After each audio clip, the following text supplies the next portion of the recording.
नमस्कार आदरणीय दर्शकवृन्द, आजको कार्यक्रममा यहाँहरूलाई म हार्दिक स्वागत गर्न चाहन्छु।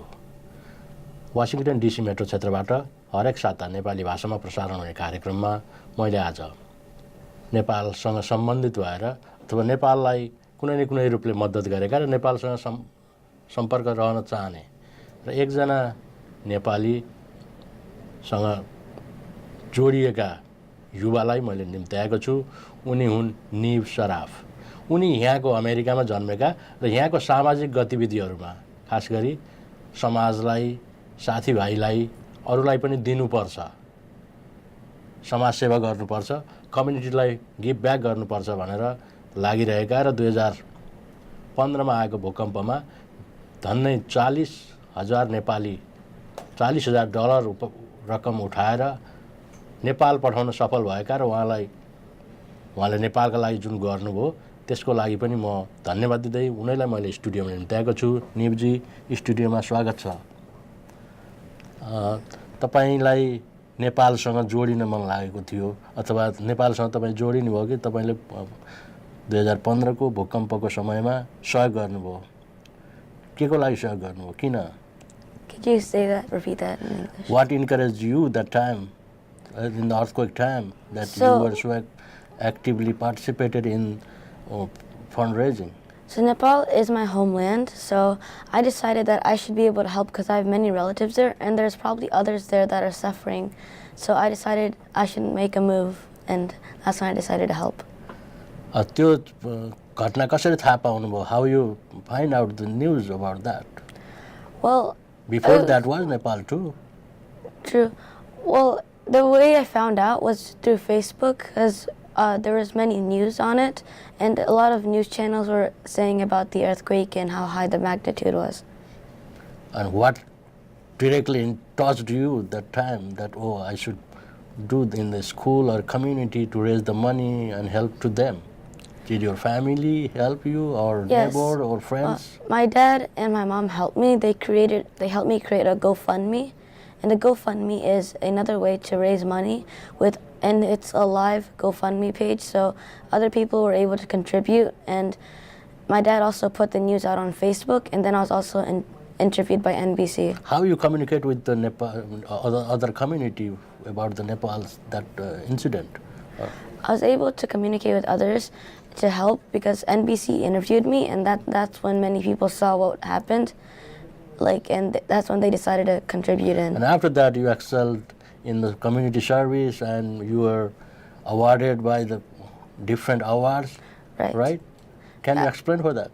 I was awarded with the Youth Philanthropy Award, and that is one of the awards that is granted maybe once a year to someone who is outstanding and who takes a big step in order to help the community. And त्यो कुराहरु पहिला म नेपालीमा भन्छु, बुझ्नु भएन भने म तपाईलाई फेरि अंग्रेजीमा सोधौँला। समुदायमा काम गर्न, परिवारले पढाइ तपाईको, because you have the study. Right. Many families say that you should focus on study and don't do the other things, even play video games. But you are doing philanthropy, social service, community help, as well as your study. Right. Does that go together? Yes, I always manage to find time to fit in some sort of charity work here and there. Currently, I'm feeding at the homeless shelter on every Sunday. That's what I do. What encouraged you to build that Spurs, Friendship Spurs, and what is the mission? Well, the person that inspired me was my dad and mom, because my family encouraged me. And our mission right now is just to help the homeless people by raising money for daily needs such as house furniture and clothes and other household items. And you collect money, whatever money you collect in your birthday, you donate. Right. I have a little piggy bank, I guess, and that I put all of my birthday money and Christmas money into that. And you would like to donate for the cause every year. Right. Every year I will go and donate the money to some sort of charity. And now I would like to connect with Nepal. How? Have you been to Nepal? I've been to Nepal a couple of times in my life. What do you like over there? I like the food, the culture, like the views. What else? Like, I guess What places you been there? I've been to Kathmandu. My dad's planning on taking me near Mount Everest one day. Mm-hmm. And I think the Pashupatinath temple, I think that's in Nepal. What are the other places you want to go or you have heard about that? In Nepal? Nepal? Yes. Like I said before, I think my biggest goal is I want to go to Mount Everest one day. One day. In the top, in the peak, you're going to climb? Yeah, I want to try climbing that one day. But you have watched closely the Mount Everest. Huh? When you see, was the Mount Everest before? No, I've never seen Mount Everest before. Not in the flight too? No, not in the flight either. But you want to go there? Yes, I've heard a lot about it. And what do you ask your friends over here about Nepal? Did you talk about Nepal? Yes, we talk about like other ways we could help Nepal, and I have a lot of friends from Nepal too. So I guess we talk about culture and our religion, and same interests we have in Nepal. And what the others, the American-born, the other American friends ask about Nepal? Do you tell them about anything about Nepal? Yes, they ask about what my culture is, like what we like, how we speak in Nepal, what our daily basis is, like everyday life. And do you want to learn Nepali language or no? Yes, I would like to learn Nepali language. How many languages do you speak now? Right now, I speak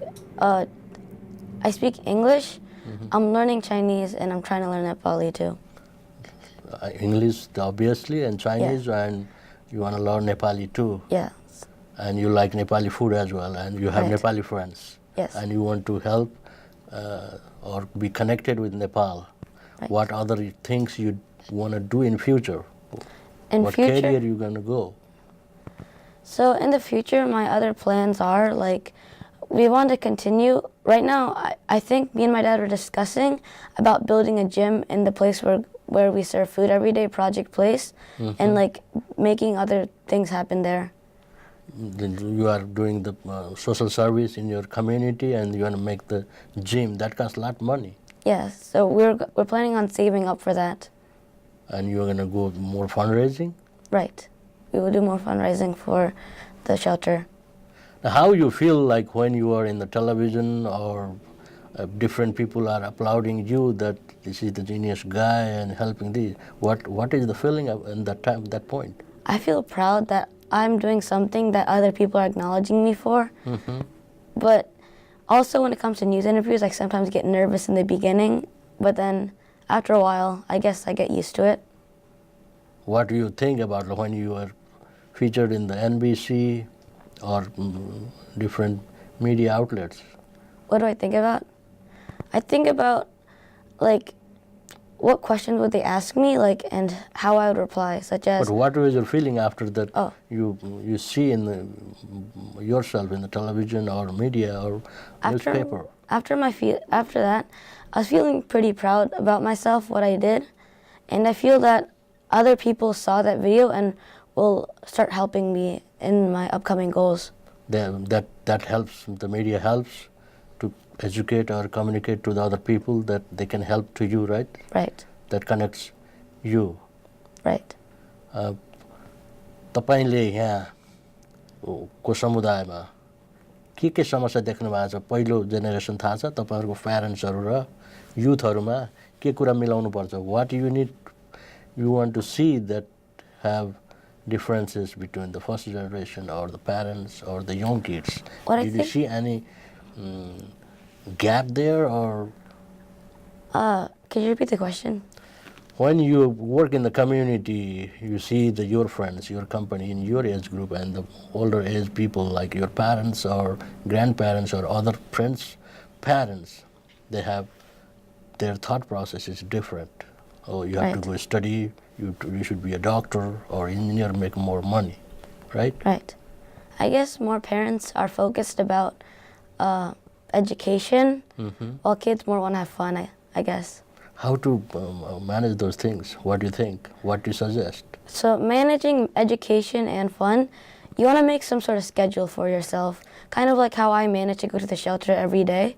I have a schedule where I'll wake up at 9 o'clock, then I'll go to Sprout, which is a store which is giving us food every Sunday to give to the homeless shelter. And then after that, at around 10:30ish, I'd go to the homeless shelter and feed there and give all the homeless food. You are Friends of Spurs. How that come with? Could you repeat the question? The name of your organization. So Sparsh is a Hindi word that means touch. And we want to touch other people's lives, so we just decided to call it Friends of Sparsh. That's from the Sanskrit. Right. That's from the Sanskrit, right? Right. Or Nepali or Hindi people also know about the Sparsh, which you can touch. And you can touch to the who needs help, right? Right. That's how you were connected. That now, what you were going to do in the future with that? Do you have any more projects or thinking about that?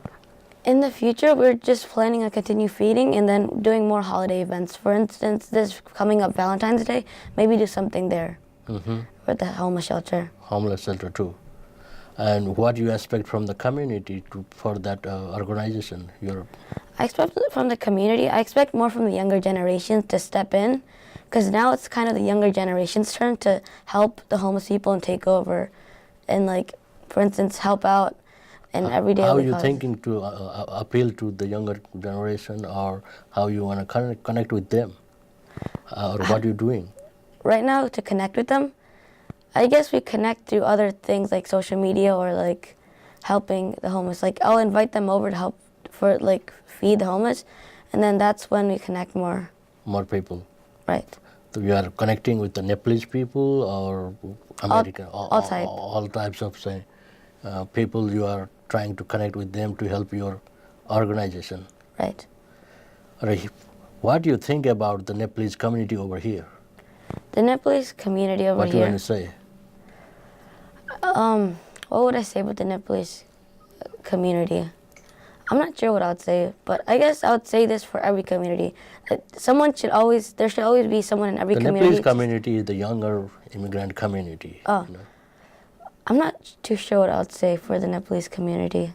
But you have seen a lot community and what they can do, right? Right. That you have some kind of thought that how they can be mainstreaming in over here. Right. So could you repeat the question again? The mainstreaming to the Nepalese community or Nepalese youth for the like your organization, volunteering or doing something. Right. What you wanna appeal to them? What would I appeal to them? Like tell them, for instance, I would tell them that I guess helping out at the end of the day, well, I guess help you in the future too. Sparshaji, thank you for your time and thank you for your continuous work for the community towards not only Nepalese community, in the entire community. Thank you for your service. Thank you. आजको कार्यक्रमबाट म बिदा माग्न चाहन्छु. नमस्ते.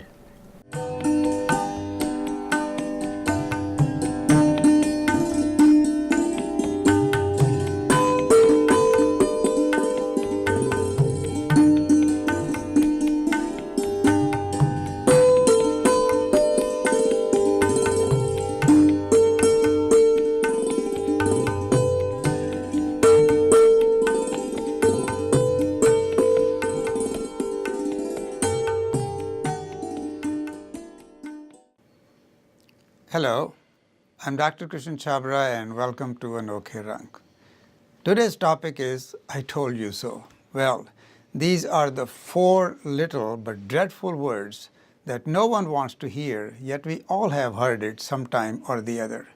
A friend who was constantly bombarded with I told you so once joked, I seem to have a helpful voice in my head that says I told you so when no one else is around to say that. The fact is that when we have made a mistake or gotten something wrong, we certainly do not want to be reminded of it. We are already feeling embarrassed, guilty, and angry at ourselves for things having gone wrong. And being reminded of it is like kicking a person who is already down. What is even worse is when people add, I hate to say it, but before saying I told you so. That's just like adding fuel to the fire. So why do people say, I told you so? Sometimes it's a way of saying something that we are afraid to say directly. Or sometimes we use "I told you so" in one situation to express feelings that are actually rooted in another situation. We might also use an "I told you so" with people with whom we feel inferior. It is a way to add to our own sense of importance by trying to build ourselves up by tearing others down. "I told you so" is a negative and counterproductive way of saying "I am right and you are wrong." The habit is dangerous and it's worth breaking. Why? First, because we all make mistakes, not just some people, but all of us. Mahatma Gandhi once said, "Freedom is not worth having if it does not include the freedom to make mistakes." And any successful person knows that making mistakes and being wrong at times is a part of the journey to success. Mistakes and failures are learning tools and should be viewed as stepping stones rather than hurdles. Second, "I told you so" can be interpreted as a way for someone showing superiority of intelligence, as if he or she is always right. Frankly, no one likes to hear from someone pretending to be Mr. Right or Miss Right, especially when one is already bitter and angry about things having been messed up. So, what is the solution? Well, the best solution is just do not say "I told you so." When you say "I told you so," have you ever heard a response like, "Oh, sure, you did tell me. You're so smart and brilliant that even Einstein will have to agree with it"? You know what? That's not going to happen. Breaking the habit of saying "I told you so" may be difficult, but not impossible. If you are unable to resist the temptation and you must say something, try to be helpful, not hurtful. Be a friend, not a bully.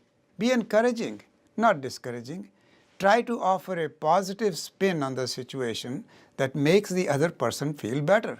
Instead of saying "I told you so," say something like, "I'm sorry, things did not work out this time." Look at it as a learning experience and ways to plan better next time. The more we try to take a friendly and helpful approach, better it will get.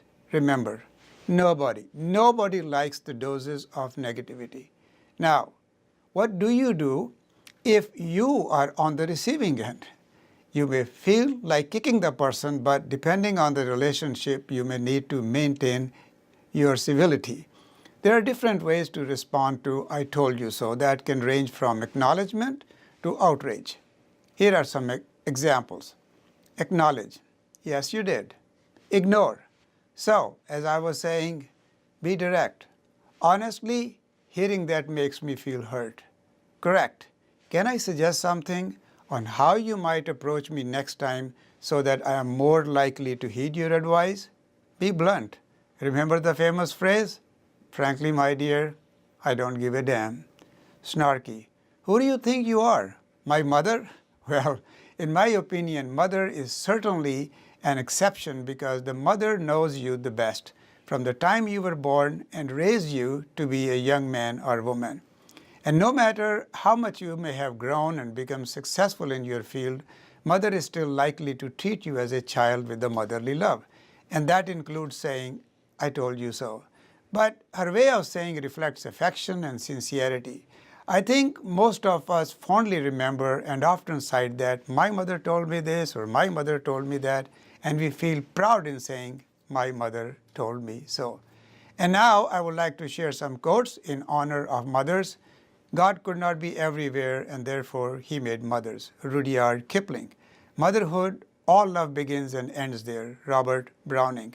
I'm sure that if the mothers of various nations could meet, there would be no more wars. E.M. Forster. How cute. Sometimes the strength of motherhood is greater than natural laws. Barbara Kingsolver. It may be possible to gild pure gold, but who can make his mother more beautiful? Mahatma Gandhi. So true. Wishing you a very happy and special Mother's Day. Please join me again next month for another segment of Anokhe Rang. Namaskar.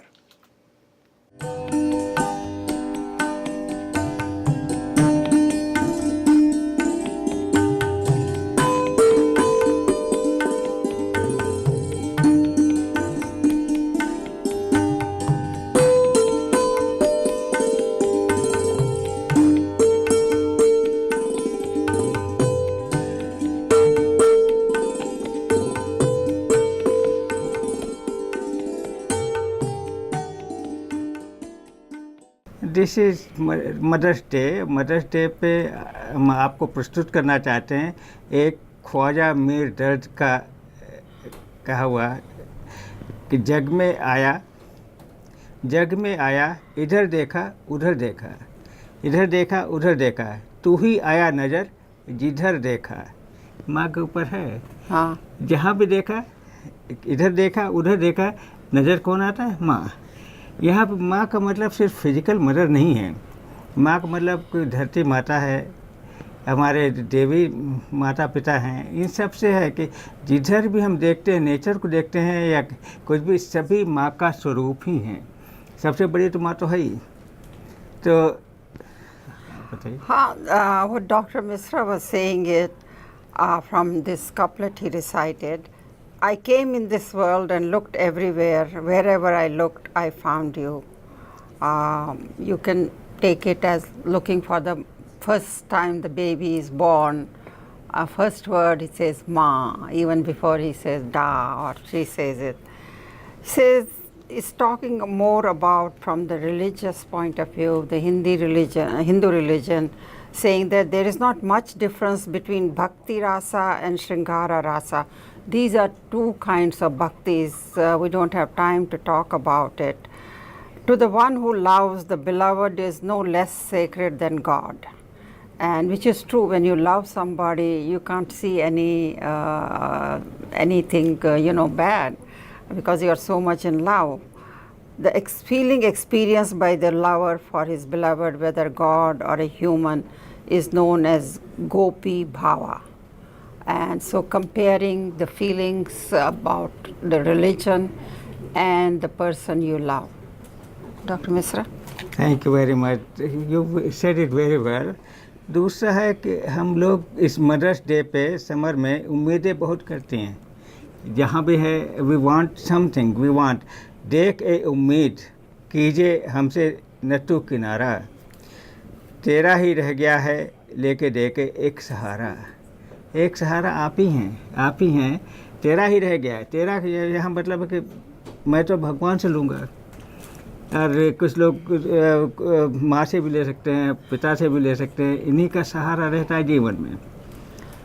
So what Dr. Misra is conveying is, in our life we need sahara. Sahara means some support. It could be support of your parents, it could be support of your wife or husband, it could be in old age support of your children, or then some, not necessarily old age, at any age you find some kind of satisfaction from worshipping the God, whether it's in Hindu, Sikh, Christian, any God.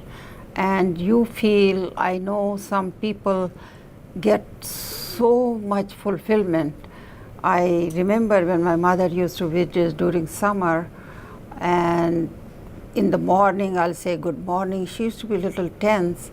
Then after my father passed away at early age, and she had completely devoted.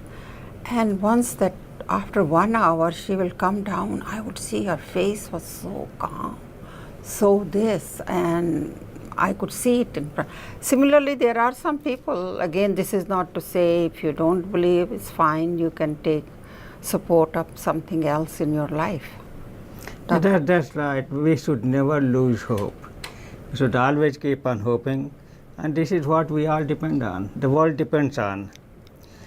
एक है कि सामने उसके न कहते मगर अब कह रहे हैं, लिज्जते इश्क गई गैर के मर जाने से। मतलब ये सब होप ख़त्म हो जाएगा, अब कह रहे हैं, उसके सामने हम नहीं कह रहे थे। बहुत शर्म लग रही थी कि उनके मरने के बाद में मैं उनसे कितना प्यार करता हूँ, which is of no use. Yes. जीते तो वही अपना डिसअपॉइंटमेंट कि जब जीते थे वो तब मैं कुछ नहीं कह पाया, जब अब नहीं है तो मैं कहना चाहता हूँ। What Dr. Misra is saying, that often the person you love, you may not show it, whether physically or by words, but once the person is gone and you feel, I should have said that, I should have that, but he or she lives in your heart. From my own personal experience, I could say that is after my mother passed away, I felt, oh, I should have done this. I didn't take her there. She wanted to go, or it was a working day. I was not in a good mood. I should not have snipped. And too late.